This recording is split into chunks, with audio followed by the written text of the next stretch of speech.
देख रहे हैं इंडार्क राजकुमार के साथ। इंडार्क की आज की कहानी में आगे बढ़ने से पहले अगर आपने हमारा चैनल अभी तक सब्सक्राइब नहीं किया है तो कर लें और साथ ही बेल आइकन को भी जरूर दबाएं। दोस्तों, अगर आपके पास भी ऐसी ही कोई कहानियां हैं तो हमारे साथ जरूर शेयर करें।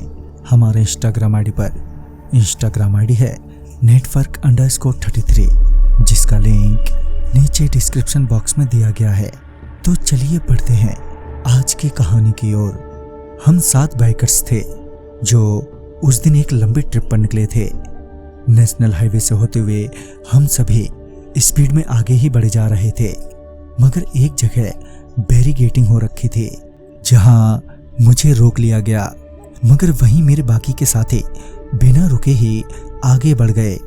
जब मैं उन पुलिस वालों के कुछ सवालों के बाद वहां से निकला तो मुझे लगा कि बाकी के साथी मेरा आगे वेट कर रहे होंगे, मगर ऐसा नहीं था।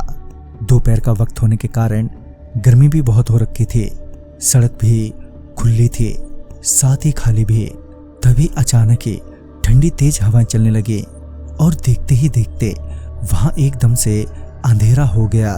मैंने बाइक रोक के आसमान की ओर देखा तो पाया कि वो शायद किसी तरह का ग्रहण था। खैर, मैंने वहां से निकलने के लिए जैसे ही बाइक स्टार्ट की और जैसे ही बाइक की हेडलाइट्स ऑन की तो मैंने देखा कि सामने सड़क पर एक लड़की लंगड़ाते हुए जा रही है। मैं जैसे ही बाइक लेकर उसके करीब बढ़ा कि वो चिल्लाते हुए बोली, मुझे छोड़ दो, मैं किसी से कुछ नहीं बोलूंगी, मुझे जाने दो। साथ ही वो लड़की तेज तेज दौड़ने लगी, मगर वो थोड़ी ही दूर जाते ही नीचे गिर पड़ी। जब मैं उसके करीब पहुंचा तो पाया कि उसके पूरे कपड़े फटे हुए हैं और पूरे शरीर पर नोचने के निशान हैं। तभी मैंने अपना जैकेट उसे देते हुए कहा, डरने की कोई बात नहीं है, मैं कुछ नहीं करूंगा आपको। अब ये जाहिर सी बात थी कि मैं उसे वहां यूं ही अकेले ही नहीं छोड़ सकता था।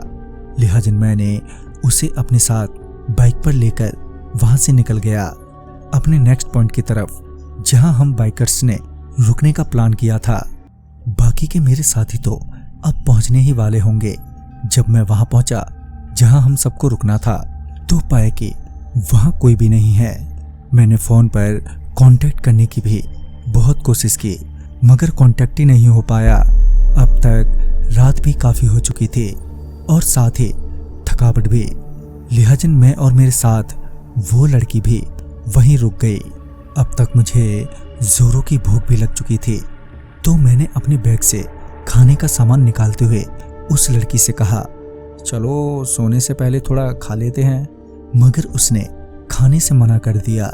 पता नहीं, मैंने भी ज्यादा कुछ नहीं कहा। खाने के बाद जहां मैं लेट गया था तो वहीं वो दूसरे बेड पर दीवार की ओर मुंह करके बैठ गई। ये देखकर थोड़ा अजीब तो लगा, मगर मैंने चुप रहना ही ठीक समझा। फिर देर रात मेरी आंख कटकट की आवाज से खुली तो मैंने पाया कि वो लड़की अभी भी दीवार की ही ओर मुंह किए बैठी है और वो कुछ खा रही है। मैंने मुस्कुराते हुए उससे कहा, आखिरकार तुम्हें भी भूख लग ही गई। मेरे इतना कहते ही उसने खाना बंद कर दिया और धीरे से अपना सर मेरी तरफ घुमाया। जैसे ही मेरी नजर उसके चेहरे पर पड़ी, मैं एकदम से डर से चीख पड़ा। उसका चेहरा खून से सना हुआ था और उसके मुंह से मांस का टुकड़ा लटका हुआ था। उसकी आंख एकदम काली हो गई थी। डर से मेरी सांसें बहुत तेज हो गई थी। मैंने तुरंत ही वहां से उठकर भागने की कोशिश की और जैसे ही मैं बिस्तर से उठा कि मैं नीचे गिर पड़ा, क्योंकि मेरा एक पांव कटा हुआ था। ये देखने के बाद मैं तो मानो खत्म ही हो गया था।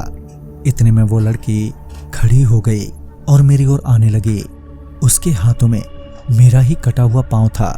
वो उस वक्त इतनी डरावनी लग रही थी कि कोई कमजोर दिल वाला अगर उसे देख ले तो वहीं मर जाए। वो मेरे करीब आने ही वाली थी कि अचानक से बाइक्स की हॉर्न बजने लगी और मेरे साथी वहां पहुंच गए। मेरे साथियों के पहुंचते ही वो लड़की भी अचानक ही गायब हो गई। मुझे मेरे साथियों ने तुरंत ही हॉस्पिटल में भर्ती करवाया। इलाज के बाद मेरी जान तो बच गई, मगर कभी भी ये पता नहीं चला कि वो लड़की कौन थी और उसने मेरे साथ ऐसा क्यों किया। तो दोस्तों इस कहानी में बस इतना ही। कहानी आपको पसंद आई हो तो लाइक शेयर करें और साथ ही हमें कमेंट बॉक्स में ज़रूर बताएं। तो मैं आपका दोस्त राजकुमार जल्द ही मिलूंगा ऐसी ही एक नई कहानी के साथ। तब तक के लिए बाय एंड टेक केयर।